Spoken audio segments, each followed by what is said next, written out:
Bonjour, on va parler d'adoucisseur à CO2, hein. C'est un adoucisseur que j'ai acheté il y a déjà pas mal il y a de nombreuses années.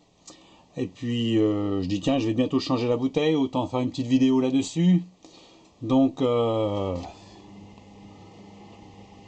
l'époque j'avais un adoucisseur au sel. Et puis j'ai décidé d'installer ça à la place. Donc voilà un peu le système, hein. Donc voilà à l'intérieur comment ça se passe, hein. Donc c'est un compteur d'eau en fait modifié avec un système d'injection de CO2 par le biais d'injecteurs qui se trouve ici. Donc moi j'ai installé à la sortie du compteur, voilà le compteur d'eau. Donc j'ai mis un mano pour savoir la pression d'eau que j'ai dans le réseau, hein. Donc là j'ai 5 bars et demi, hein, à peu près. Voilà. Ensuite un robinet d'arrêt ici, hein, pour couper l'eau. Il faut bien entendu installer un régulateur de pression d'eau, hein, qui est réglé ici à 3 bars. Voilà, avec un filtre en dessous pour éviter que la saleté rentre au niveau de l'adoucisseur.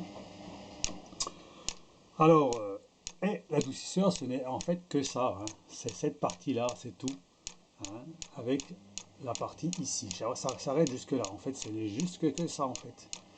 Hein. Ça, si on en a déjà un, c'est pas la peine de rajouter. Hein.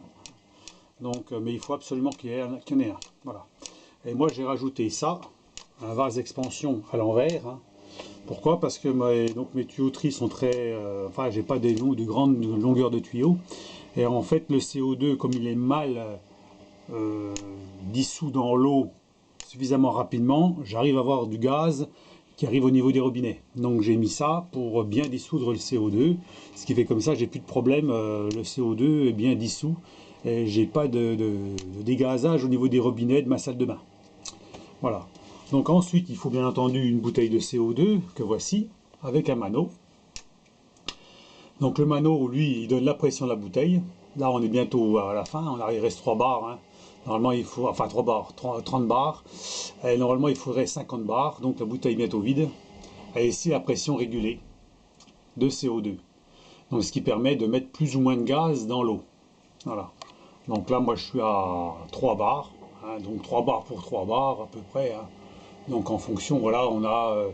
dès qu'on passe en dessous 3 bars, dès qu'on ouvre un robinet, on descend en dessous 3 bars, et automatiquement, on injecte du CO2. Voilà. Donc ensuite, j'ai mis la bouteille sur un pèse-personne, comme ça me permet de voir ce qui reste dans la bouteille. Hein. Donc là, il nous reste 2 kg. Hein. Donc je vous dis que c'est bientôt fini. Hein. La bouteille est bientôt vide. Donc c'est des bouteilles de 10 kg qui permettent moi de tenir 1 an et demi. Hein. 1 an et demi à peu près de traitement de l'eau. Alors, concernant le traitement du calcaire, hein, parce qu'on est bien dans le traitement du calcaire, le principe c'est d'avoir justement une eau un peu plus acide, ce qui fait que ça permet d'avoir moins de calcaire dans l'eau. Alors c'est pas à 100%, hein, on n'enlève pas le calcaire de l'eau. C'est pas comme un adoucisseur au sel, hein, à échangeur d'ion, hein, comme j'avais dans le temps. Mais là, c'est uniquement, on acidifie un peu l'eau, comme du soda, si vous voulez, comme une bouteille de soda stream ou un truc dans ce goût-là. Hein. Donc on adoucit l'eau, et puis à ce moment-là, enfin on adoucit l'eau, on acidifie l'eau, et à ce moment-là, on a le calcaire qui s'accroche beaucoup moins. Hein. Donc par contre, si vous laissez stagner de l'eau sur un évier, puis que ça sèche, vous aurez comme des traces blanches. Hein. Voilà. Donc c'est moi qui l'ai installé à ce moment-là, hein. C'est facile à installer en fait. Il n'y a rien de trop compliqué, hein. Il suffit d'avoir un tuyau, vous coupez le tuyau et puis vous mettez l'adoucisseur entre les deux. Hein. Voilà, donc il faut quand même prévoir le régulateur de pression. Donc pour l'instant j'en suis assez content, ça fonctionne bien, hein. J'ai pas de problème, on ne peut pas dire pour l'instant. Alors bien entendu, si vous utilisez de l'eau pour le jardin par exemple, hein, si vous ne voulez pas mettre de CO2 dans le jardin, hein, vous pouvez débrancher la prise ou la prise vers le transfo qui se trouve un peu plus loin, ce qui fait que comme ça l'adoucisseur ne fonctionne plus. Donc vous avez de l'eau avec du calcaire qui passe, hein. De l'eau non traitée, hein, alors que là elle est traitée. Donc voilà un petit peu le système.